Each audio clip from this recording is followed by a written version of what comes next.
이상한 기자가 한 분 계세요. 네. 지인들을 막 TV에 출연시키고 싶어서 무슨 예능 프로그램이냐? 뉴스가? 네, 김세희 MBC 기자랑 일베 만화가로 유명하죠? 윤서인 씨. 웹툰 작가. 네네. 네. 그 두 분 얘기를 한번 해볼게요. 이분들이 둘 다 되게 일베 기자, 일베 만화가로 둘 다 되게 유명하시더라고요. 되게 네네. 깊어요, 그 역사가. 네. 왜 유명하냐면 그 태극기 집회에서 같이 사진도 찍어서 올리고 페북에 공유도 하고 이러면서 네. 널리 알리고 있죠, 자신의 성향을. 그리고 둘이 패친이래. 네, 맞아요. 네. 그런데 김세희 기자가 준비한 벤츠 리콜 사태 리포트에 네. 인터뷰로 윤선 씨가 등장을 합니다. 그것도 MBC 뉴스데스크라는 그렇지. 굉장히 오래된 유구한 역사를 자랑하는 뉴스에서 이런 짓을 벌였네요. 김세희 기자가 이렇게 항변을 하긴 했대요. 그게 이 윤서인 부부한테 인터뷰 섭외가 어떤 득도 되지 않는다. 이 사람들은 그냥 단순하게 선량한 피해자였을 뿐인데 왜 그러느냐라고 얘기를 했는데. 안 선량해 보여. 근데 제가 기사를 한번 찾아서 읽어봤더니 실제 딜러의 말에 의하면 그 윤서인의 차는 심지어 리콜 대상이 되는 차도 아니었다고 합니다. 맞아요. 네. 리콜 대상이 그 휘발유 모델인데 그 리포트에 등장한 하얀색 벤츠가 디젤 모델로 추정된대요. 그래서 전혀 대상 차량과 관련이 없다고 전문가들이 얘기하고 있는데 그 윤서인 씨가 중앙일보 댓글에다가 댓글을 담겨 있는데 벤츠 리포트에 제가 만화가인 제가 나오면 안 될 이유가 뭐냐고 이러면서 되게 막 댓글을 엄청 달더라고요. 나와도 돼요. 해당이 된다면. 근데 해당이 아니잖아. 해당도 없잖아. 그러니까요. 뻔뻔하기가 이럴 데 없고 이 사람 뭐 평소 했었던 작품들 보면은 그 완전히 진짜 그 왜곡하고 그 편파시키고 막 이런 게 짙었었던 사람이기 때문에 그 중앙일보 댓글 그렇게 뻔뻔하게 다는 거 이해가 되고요. 그래서 이제 자괴감이 들잖아요. MBC도. 자괴감 들지. 그럼요. 송일준 MBC PD협회장이 페이스북에 글을 올렸습니다. 아, 네. 김세희는 이른바 MBC의 일베 기자다. 윤서인은 일베 만화가로 알려져 있다. 둘은 태극기. 저는 태극기라고 안 할래요. 수구 집회에서 같이 사진도 찍는 사이고 페북도 공유한다. 그럼 정황이 딱 보이잖아요. 네. 예, 잘 꼬집으신 것 같아요. 제가 봤을 때. 그리고 그 윤서인 씨 그 아내분도 뭐 백화점에서 이렇게 뭐 인터뷰했다 그러고 근데 어떻게 자기가 가는 곳마다 그렇게 있을 수가 없잖아요. 섭외를 한 거죠, 당연히. 지나가는 행인 1로 갑자기 네, 윤서인 아내가 등장을 해. 근데 본인은 그렇게 얘기해요. 네. 지나가는데 그냥 있었다. 그래서 얘기를 했다. 그 서울이 되게 좁은 동네인가? 그러니까 서울이 엄청 나 이상하다 서울 사는데. 기자가 아니라 무슨 막장 드라마 작가야. 네, 완전. 이 정도 수준이면. 그리고 이게 뭐 그래서 결국 이제 뭐 송일준 PD협회장이 또 전파의 사적농단이라는 명언까지 남기셨죠. 네. 근데 거기에 대해서 김세희 기자는 뻔뻔하게 또 나오고 있어요. 자기가 그런 게 아니고 그냥 그 사람을 통해서 유명한 사람이 인터뷰로 나오니까 그게 회사의 전체적인 이익이 아니냐 이런 헛소리를 하고 있는데 아니 이 사람이 예전에 김세희 기자 관련해가지고 트윗속가 보기에 제보가 들어왔었던 메일이 있었어요. 그래요? 애청자 메일 중에. 그러니까 그분이 직접 겪은 건 아니고 어디서 이런 글이 떠돈다라고 해가지고 가져온 게 있는데 휴대폰 관련해가지고 이런 거랑 비슷한 거야. 짜고 치는 인터뷰에 뭔가 네. 정통한 느낌이네요. 그 의혹도 있었잖아요. 그 예전에 음성 바꿔치기 논란도 있었고 취재원 목소리를 서로 다른 익명의 사람인 것처럼 해서 그게 짜고 그 치는- 사건. 그게 그 그게 그 사건. 사건이에요? 그게 그 사건이에요. 그러니까 선량하게 인터뷰하자 뭐 이런 식으로 해놓고 그거를 음성 변조해가지고 익명의 제보자 아니면은 자기가 잠입 맞아요. 취재해가지고 그걸 따내는 것처럼 그런 식으로 이용했다라는. 상습범이네 이거. 네. 이런 거를 두고 월급 노팡이라고 하죠. 그러니까 이게 MBC 그 노조원들이 진짜 자괴감 들을 만해요. 이런 걸 뉴스데스크에서 보도를 하고 앉았으니. 이 윤서인을 이제 공격하시는 분들이 이제 만든 단어가 있더라고요. 윤적윤이라고. 그게 뭐예요? 윤서인 본인의 논리는 윤서인 본인의 과거 논리로 혁파 가능해요. 우와 짱이다. 박근혜랑 비슷한데? 네. 짱이다. 그러면서 근데 이 사람이 진짜 되게 유치한 면이 있더라고요. 네, 그 보면은 작품도 그런 게 많아요. 그러면서 블로그에 글을 올렸어요. 제목이 뭐 모든 사람은 윤적윤이다 이러면서 뭐야, 씨. 모두 다 이렇게 마음이 변하기 때문에 그런 모순은 있을 수 있고 이렇게 네. 얘기를 하더라고요. 희한하신 분이네요. 네. 변화가 좋은 쪽으로 변해야 되는데 네. 안 좋게 변하니까. 그 심리학적으로는 인간 마음에서 변하면 안 되는 마음이라는 게 있거든요. 생명 존중 사상이라든가 그렇죠. 이런 건 바뀌면 안 되는 건데 그러네요. 뭐 상황에 따라 바뀌니까 이거 안 되는 거죠.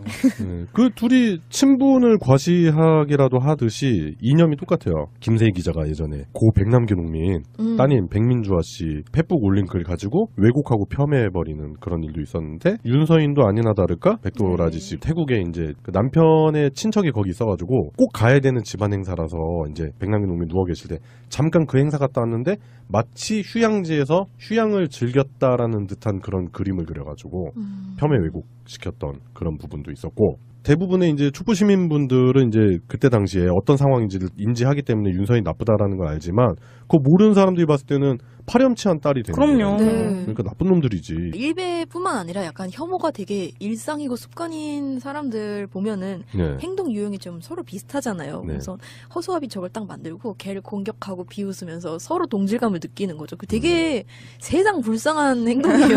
사실은. 그 사실 윤서인도 쉽게 말하면 빨대 꽂아놨다고 얘기할 수 있는 네네. 그러니까 인맥들을 이용해가지고 본인의 돈벌이에 사용하는 사례를 많이 보여줬거든요. 예를 들면은 여행 박사라는 사이트가 있어요. 여행 박사. 아, 네. 네네. 네. 거기에 이제 그 대표가 경영을 굉장히 참신하게 하는 걸로 네. 투표를 해가지고 사장을 바꾸는 그런 제도를 오. 한다든가 그래서 TV에도 나왔거든요. 네. 근데 알고 보니까 이 여행 박사가 윤서인한테 그 웹툰을 그리게 전속 계약을 해가지고 윤서인이 계속 그려주는 거예요. 아, 그래서 조이라이프 블로그 뭐 이런 게 있구나. 네. 금수저라고 또 네. 이렇게 많이 비판을 받잖아요. 음. 그런 점을 이용해서 본인이 막 여행한 걸 막 과시하는 거예요. 음. 만화로 그 여행 사이트랑 이제 연관 짓고 그런 건 문제 있는 거예요. 왜냐면은 그게 이제 왜곡이잖아요, 왜곡. 그 미디어가 줄 수 있는 영향력을 지인들한테 좋은 영향을 줄 수 있게끔 이득이 될 수 있게끔 활용하는 거잖아요. 지금 이 사태도 그런 것 같아요. 윤서인이란 사람을 지속적으로 미디어에 노출시켜 주는 거잖아요. 네. 정말 똥끼리 뭉치는. 아니면 둘이 그 수구 집회 나가가지고 뒤풀이하면서 술 한잔 하면서 그런 얘기한 거 아니야? 윤서인이 김세희한테 야, 저 우리 뭐 친하게 지내는데 나 방송 한번 출연시켜주면 안 돼? 그럼 김세희가 까짓건 뭐 내가 형님 한번 출연시켜드리지 뭐. 에이 걱정하지 마세요 이러면서. 그럼 나 웹툰에 한번 등장시켜줘 이러면서 그렇지. 내 캐릭터 만들어줘. 김세희 캐릭터로 하나 만들고 그러면 또 윤서인이 어느 날 갑자기 우리 와이프도 TV 한번 나오고 싶던데 아이 걱정하지 마세요 하나 만들면 되죠 막 이러면서. 백화점에 갑자기 그러니까 생뚱맞잖아. 형수님 백화점으로 나오세요 지금. 출연료 준 거 아니야 이 사람들한테. 뭐 그런 거 생각도 해볼 수 있는 것 같고 일단은 송일준 MBC PD 협회장의 페이스북 내용이 저는 많이 공감이 됩니다. 그냥 아는 사람들 동원해서 뉴스를 제조해낸다. 더는 기자로 두어선 안 될 사람. 그 글이 제일 기억에 남더라고요. 이거는 공영방송 기자 책임감이라기보다는 어디 가족신문 만들 때 하셨으면 좋겠어요. 가족신문, 아 가족신문 괜찮다. 네. 학급신문 뭐 이런 거. 학급신문 어. 이런 거 하셨으면 좋겠어요. 네 그래요. 깜냥 안 되는 사람들이 설치는 시대. 그렇기 때문에 MBC, KBS 노조원들이 그렇게 나서서 파업을 하는 거 아니겠습니까? 우리가 이명박근혜 기간을 살면서 제일 통탄했었던 게 이제 방송의 이런 질적 하락이잖아요. 네. 그거 앞장서는 거죠. 김세희 기자 같은 사람이. 그래요. MBC 김세희 기자는 뻔뻔함으로 일관하지 마시고 책임감을 느끼고 사퇴하세요. 사퇴. 네, 사퇴가 답입니다. 올해 유난히 자동차 리콜 소식이 많습니다. 오늘도 벤츠와 폭스바겐 등 4만 3천여 대가 제작 결함으로 리콜됐습니다. 올해 8달 동안 138만 대, 신기록인데요. 왜 이렇게 리콜이 많아지는지 김세희 기자가 취재했습니다. 수입차 판매 1위를 달리고 있는 벤츠 E클래스 모델들을 비롯해 20개 차종 2만 6천여 대에서 전류 제한기 이상이 발견됐습니다. 엔진이 고장난 상황에서 시동을 계속 걸면 과열로 불이 날 가능성이 있습니다. 벤츠라 그래서 큰 돈 주고 산 건데 또 리콜 기사 나오고 공장 또 오가라 그럴 것 같고 그러니까 불안한 마음이 자꾸 드는 거예요. 이래갖고 타겠어요. 폭스바겐 파사트 모델 14,000여 대는 부품 보호용 방열판이 작아서 화재가 날 가능성이 제기됐습니다. 국토교통부는 벤츠와 폭스바겐 등 4개 업체에서 수입 판매한 자동차 등 48개 차종 4만 3천여 대가 제작 결함으로 리콜된다고 밝혔습니다. 올해 초부터 지금까지 리콜 결정을 받은 차량은 모두 138만 2천여 대에 이릅니다. 사상 최대로 국내 등록된 자동차 16대 가운데 한 대꼴로 올해 새로 문제가 발견된 겁니다. 이처럼 자동차 리콜이 갈수록 늘어나는 이유론 업체들이 부품을 함께 쓰는 부품 공용화와 점점 복잡해지는 전자장치를 꼽을 수 있습니다. 원가 절감 등을 위해 부품을 공유하는데 한 부품을 여러 차종에 쓰면 문제 발생 확률이 높아지고 또 전자장치가 많을수록 불량 가능성도 높다는 겁니다. 단품으로 올 때는 정품인데 몇 개 모이게 되면 불량이 되는 경우도 있어서 품질 제고 측면에서 상당히 고민사항이 많고요. 특히 경쟁이 치열해지면서 이런 부분들을 품질 제고를 안 하게 되면 불량이 많아질 수밖에 없습니다. 앞으로 전기차가 늘면 리콜도 줄 것으로 보입니다. 전자장치가 일반 차의 절반이고 또 단골 리콜 부품인 엔진 변속기가 아예 없기 때문입니다. 전자장비 부품 수가 적기 때문에 그만큼 에러가 발생할 수 있는 확률이 줄어들고 내연기관의 어떤 엔진 때문에 불량 확률이 많지만은 전기자동차는 엔진이 없는 게 장점이라고 할 수 있겠습니다. 내 차의 리콜 대상 여부는 자동차 리콜센터 홈페이지에서 확인할 수 있습니다. MBC 뉴스 김세입니다. 인터뷰 서울배가 어떤 득도 되지 않는다. 이 사람들은 그냥 단순하게 선량한 피해자였을 뿐인데 왜 그러느냐라고 얘기를 했는데 안 선량해 보여. 근데 제가 기사를 한번 찾아서 읽어봤더니 실제 딜러의 말에 의하면 그 윤서인의 차는 심지어 리콜 대상이 되는 차도 아니었다고 합니다. 맞아요. 네. 리콜 대상이 그 휘발유 모델인데 그 리포트에 등장한 하얀색 벤츠가 디젤 모델로 추정된대요. 그래서 전혀 대상 차량과 관련이 없다고 전문가들이 얘기하고 있는데 그 윤서인 씨가 중앙일보 댓글에다가 댓글을 단게 있는데 벤츠 리포트에 제가 만화가인 제가 나오면 안 될 이유가 뭐냐고 이러면서 되게 막 댓글을 엄청 달더라고요. 나와도 돼요. 해당이 된다면. 근데 해당이 아니잖아. 해당도 없잖아. 그러니까요. 뻔뻔하기가 이를 데 없고 이 사람 뭐 평소에 했었던 작품들 보면은 그 완전히 진짜 그 왜곡하고 그 편파시키고 막 이런 게 짙었었던 사람이기 때문에 그 중앙일보 댓글 그렇게 뻔뻔하게 다는 거 이해가 되고요. 그래서 이제 자괴감이 들잖아요. MBC도. 자괴감 들지. 그럼요. 송일준 MBC PD협회장이 페이스북에 글을 올렸습니다. 아, 네. 김세희는 이른바 MBC의 일베 기자다. 윤서인은 일베 만화가로 알려져 있다. 둘은 태극기, 저는 태극기라고 안 할래요. 수구 집회에서 같이 사진도 찍는 사이고 페북도 공유한다. 그럼 정황이 딱 보이잖아요. 네. 예, 잘 꼬집으신 것 같아요. 제가 봤을 때.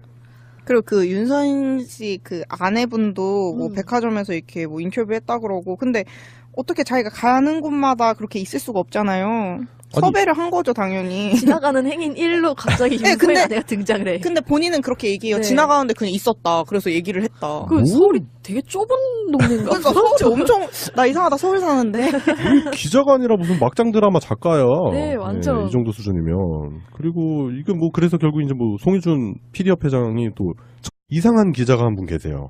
네. 지인들을 막 TV에 출연시키고 싶어서 무슨 예능 프로그램이냐? 뉴스가? 네, 김세희 MBC 기자랑 일베 만화가로 유명하죠? 윤서인 씨.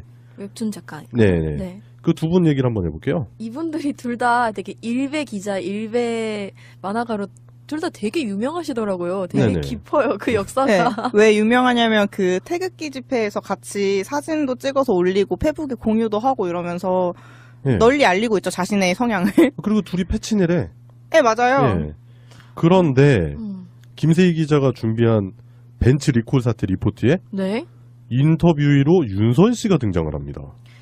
그것도 MBC 뉴스데스크라는 그렇지. 굉장히 오래된 유구한 역사를 자랑하는 뉴스에서 이런 짓을 벌였네요. 김세희 기자가 이렇게 항변을 하긴 했대요. 그게 이 윤서인 부부한테 던파의 사적농단이라는 명언까지 남기셨죠. 근데 거기에 대해서 김세희 기자는 뻔뻔하게 또 나오고 있어요. 자기가 그런 게 아니고 그냥 그 사람을 통해서 유명한 사람이 인터뷰로 나오니까 그게 회사의 전체적인 이익이 아니냐 이런 헛소리를 하고 있는데 아니 이 사람이 예전에 김세희 기자 관련해가지고 트윗속가 보기에 제보가 들어왔었던 메일이 있었어요. 그래요? 애청자 메일 중에. 그러니까 그분이 직접 겪은 건 아니고 어디서 이런 글이 떠돈다라고 해가지고 가져온 게 있는데 휴대폰 관련해가지고 이런 거랑 비슷한 거야. 짜고 치는 인터뷰에 뭔가 네. 정통한 느낌이네요. 그 의혹도 있었잖아요. 그 예전에 음성 바꿔치기 논란도 있었고 취재원 목소리를 서로 다른 익명의 사람인 것처럼 해서 그게 그 짜고 치는- 사건. 그게 그 사건. 사건이에요? 예, 그게 그 사건이에요. 그러니까 선량하게 인터뷰하자 뭐 이런 식으로 해놓고 그거를 음성 변조해가지고 익명의 제보자 아니면은 자기가 잠입 맞아요. 취재해가지고 그걸 따낸 것처럼 그런 식으로 이용했다라는. 상습범이네 이거. 네. 이런 거를 두고 월급 노팡이라고 하죠. 그러니까 이게 MBC 그 노조원들이 진짜 자괴감 들을만해요. 이런 걸 뉴스데스크에서 보도를 하고 앉았으니. 이 윤서인을 그 이제 공격하시는 분들이 이제 만든 단어가 있더라고요. 윤적윤이라고.